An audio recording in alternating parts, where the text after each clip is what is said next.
वंदे पुरुषोत्तम। आज हम चर्चा करेंगे वर्तमान आचार्य देव जी द्वारा बताए हुए संतान पालन अर्थात पेरेंटिंग के संबंध में। दुनिया में सबसे दायित्वपूर्ण काम है अभिभावक होना। अभिभावक के ऊपर निर्भर करता है बच्चे का इंसान या शैतान बनना। यदि हम अभिभावक बनकर भी अपनी संतान को आदर्श मनुष्य बनाना नहीं जानते हैं तो इससे बढ़कर अपराध शायद ही कोई होगा। हम साधारणतः कहते हैं आजकल के बच्चे बहुत ऐसे हो गए हैं, मगर आजकल के अभिभावक भी तो अभिभावकत्व के ज्ञान से वंचित हैं। माँ पिता तो बन जाते हैं पर जानते ही नहीं कि बच्चों का लालन पोषण कैसे किया जाए। यदि अभिभावक का जीवन ही आदर्शहीन हो जाए तो बच्चे कैसे आदर्श बनेंगे? स्कूल कॉलेज में कदापि नहीं। हम सोचते हैं कि बच्चों को अच्छे स्कूल में दे दें तो बस मेरा काम पूरा हो गया। इसका परिणाम है बच्चे डॉक्टर, इंजीनियर, प्रोफेसर या नौकरी पेशा तो बन जाएंगे, पर वे एक आदर्श पुत्र, आदर्श कन्या, आदर्श पति, आदर्श पत्नी या आदर्श नागरिक बन जाएंगे, इसमें संदेह है। फिर ये अभिभावक गण ही कहते फिरेंगे कि मेरे बच्चे मुझे मानते नहीं हैं, देखभाल नहीं करते हैं। जापान के टोक्यो यूनिवर्सिटी के वैज्ञानिकों ने बुलिंग यानी बच्चों का मारना, पीटना, धमकाना के शिकार हुए किशोरों के मस्तिष्क के स्कैन का अध्ययन करने के बाद दावा किया है कि बुलिंग के शिकार किशोर दबाव के चलते वास्तविकता से दूर हो जाते हैं। शोध के अनुसार बुलिंग के शिकार किशोरों के मस्तिष्क में न्यूरोट्रांसमीटर ग्लूटामेट का स्तर कम पाया गया है। ग्लूटामेट व्यक्ति के भावों और मूड के साथ मस्तिष्क की कई क्रियाओं को नियंत्रित करता है। मनोविकृति की इस समस्या का पता लगाना भी कठिन होता है। इस कारण कुछ किशोरों में मानसिक विकार से जुड़ी कई समस्याएं भी सामने आती हैं। शोध से जुड़े वैज्ञानिक नाओहियो ओकादा का कहना है कि प्रारंभिक स्तर पर इस रोग को पकड़ना जरूरी है। अगर समय रहते इसे पकड़ा नहीं गया तो भविष्य में बच्चे गंभीर मानसिक रोग का शिकार हो सकते हैं। वैज्ञानिकों का शोध जर्नल मॉलिक्यूलर साइकेट्री में प्रकाशित हुआ है। इस प्रसंग में इस शोध के करीब 100 साल पहले ही परम प्रेम में शशि ठाकुर ने कहा है कि मार पीट कर शासन कर नहीं सिखलाना शिशु को कुछ भी, कुबुद्धि तो डुबकी मारे सर्वनाश के पीछे दौड़े ही। फिर उन्होंने कहा है जिस उम्र में जिस समय जो संस्कार होता उदय, अभ्यास से ही उसे पकड़ा दो, नहीं पकड़ाए तो होगा क्षय। बाद में तुम जितना भी करो डांट डपट और शासन, भय से बालक शीर्ण होगा, विरक्त होगा, नहीं कर सकोगे नियंत्रण। अमेरिका की यूनिवर्सिटी ऑफ वर्मांट के प्रमुख शोधकर्ता एलिस समहार्न के अनुसार अभिभावकों को बच्चों के सामने झगड़ना अच्छा नहीं होता है। इससे बच्चों पर नकारात्मक असर पड़ता है। विशेषज्ञों का कहना है कि माँ बाप के विवादों का बच्चों पर बहुत बुरा असर होता है। वे स्वभाव से चिड़चिड़े हो सकते हैं। हर घर में किसी न किसी बात पर झगड़े होते हैं जिसका बच्चों पर नकारात्मक असर होता है। ऐसे ही बात परम दयाल शशि ठाकुर ने वर्षों पहले कह रखा है इस दोहे में, माँ पिता आपस में झगड़ा करते, संतान संतति देखे, बर्बादी के सदर द्वार पर बच्चों को वे रखते। एक कहावत है, अब पछताए क्या हो जब चिड़िया चुग गई खेत, अर्थात सही वक्त बीत जाने पर यदि बुद्धि आती है तो वह किस काम की। स्पष्ट रूप से मानव दर्दी कारण पुरुष शशि ठाकुर जी ने कहा है, 5 वर्ष से ही बच्चों का अभ्यास, व्यवहार और झोंक जैसे लाओगे इस्तेमाल में, वैसा ही होगा उसके जीवन का रुझान। आज रोज आचार्य मंडप पर परम पूज्यपाद श्री श्री आचार्य देव के उपवेशन के दौरान अभिभावकगण अपनी संतान के प्रति दोषारोप करते हुए विभिन्न समस्याओं का निवेदन करते हैं, जिनमें अधिकांश ही माँ पिता स्वयं ही दोषी होते हैं। ज़्यादातर केस में जब अभिभावक के गलत आचरण के चलते बच्चे उनसे एकदम दूर हो जाते हैं कंट्रोल के बाहर हो जाते हैं तो सीधे पहुंच जाते हैं आचार्य मंडप निवेदन करने, समाधान पाने।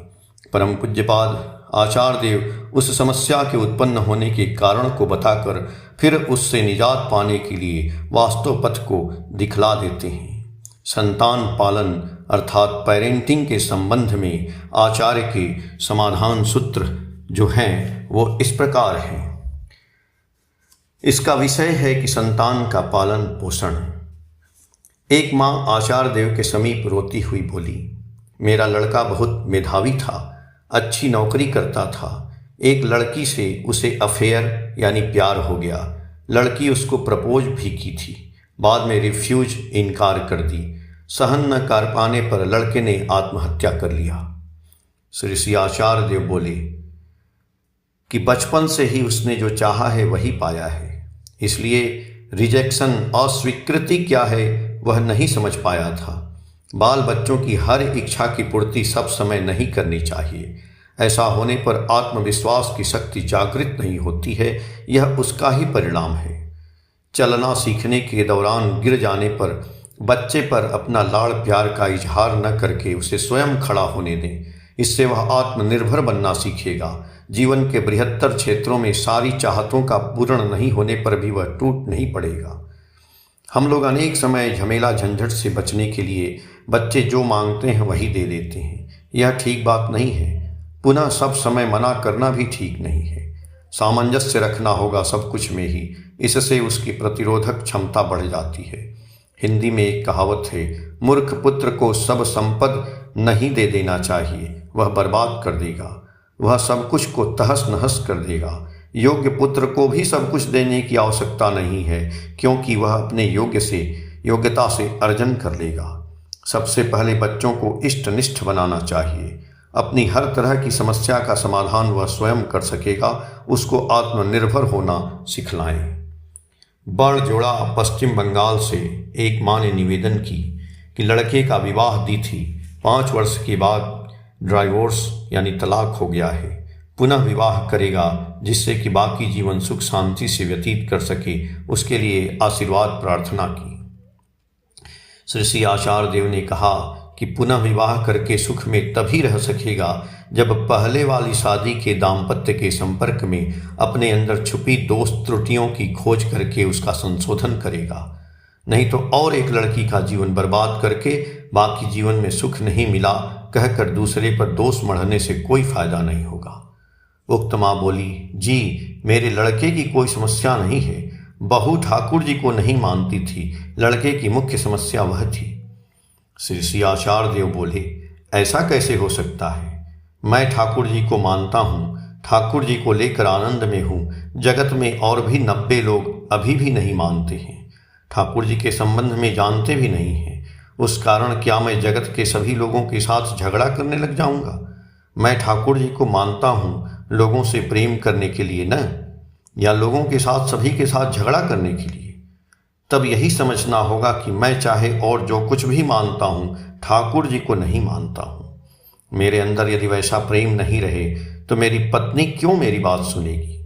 जब माता पिता बने हैं तो पहले लड़के की त्रुटियां कहाँ पर हैं, उसकी गलती कहाँ है, उसे स्वीकार करें। जो गलत है, जो अन्याय है, उसे समझाएं। जरूरत पड़ने पर माता पिता का काम है डांट डपट कर संतान को ठीक करना।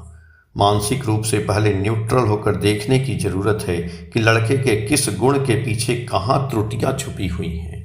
यदि रहती हैं तो पहले उसको सुधारने के बाद विवाह के लिए आगे कदम बढ़ाना चाहिए। सिर्फ लड़के की बात पर विश्वास कर लेना अच्छे माता पिता का लक्षण नहीं है। उससे अपना जीवन भी बर्बाद होता है, लड़के का जीवन भी बर्बाद होता है। समाज की बातें तो छोड़ ही दें।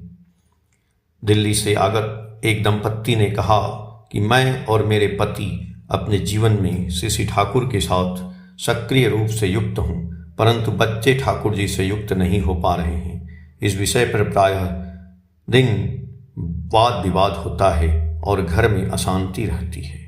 श्री श्री आचार्य देव बोले, ठाकुर जी के प्रति प्रेम जागृत होने पर अपने आप मानने लगेंगे। डांट डपट करने से नहीं होगा। अभी आप लोगों का काम है बच्चों को योग्य बनाकर अच्छा इंसान बनाना। माँ का बच्चों के प्रति इतना प्रेम क्यों होता है? माँ अपने हाथों से बच्चों की सेवा करती है, इसलिए बच्चों से इतना प्रेम करती है।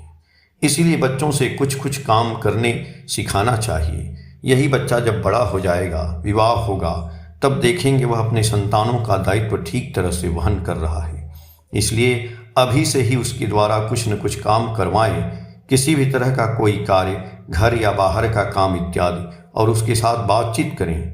बातचीत करके उसके मन के भाव को समझना होगा। इस तरह से ही धीरे धीरे संतान के साथ प्रेम बंधन होगा।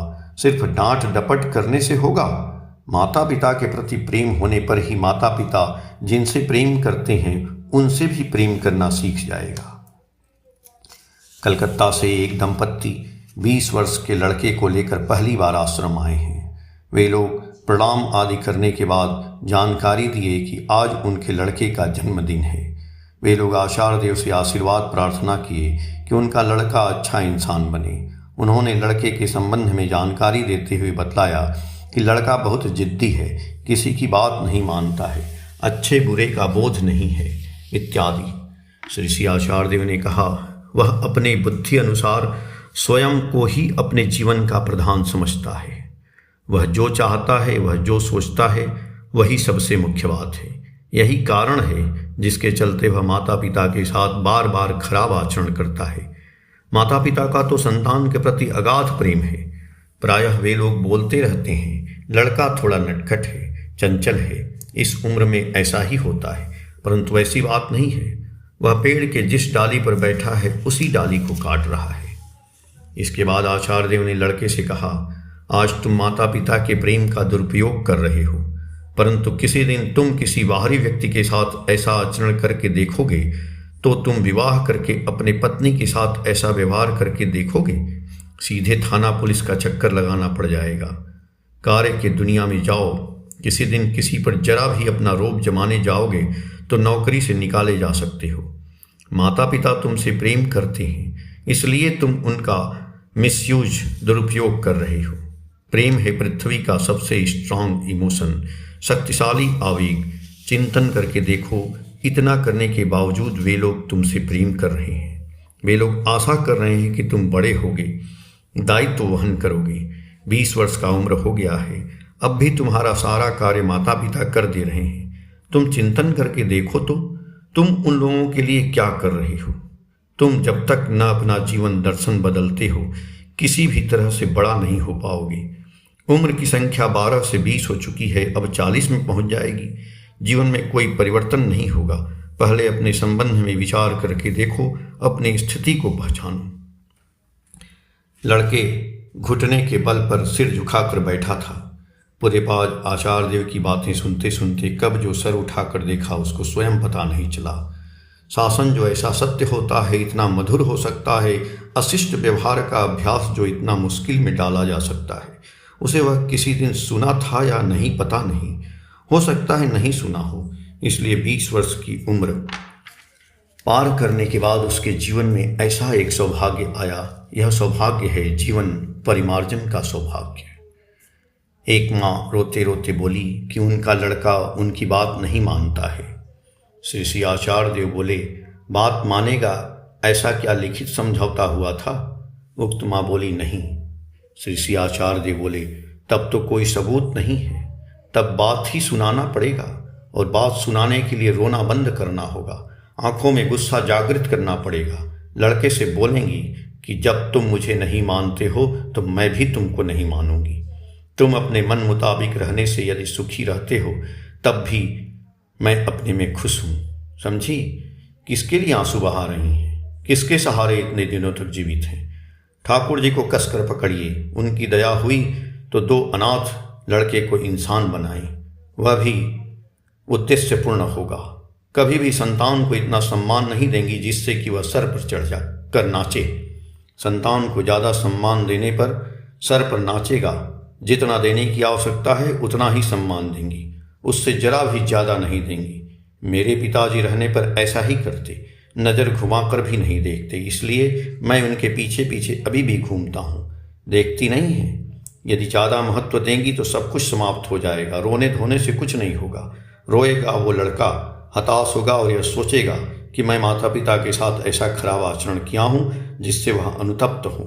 ऐसा वातावरण बनाए रोना छोड़ दें। एक लड़के के लिए माता पिता की आवश्यकता सब समय है, परंतु माता पिता के लिए बच्चों की आवश्यकता 2-4 दिन का हो सकता है।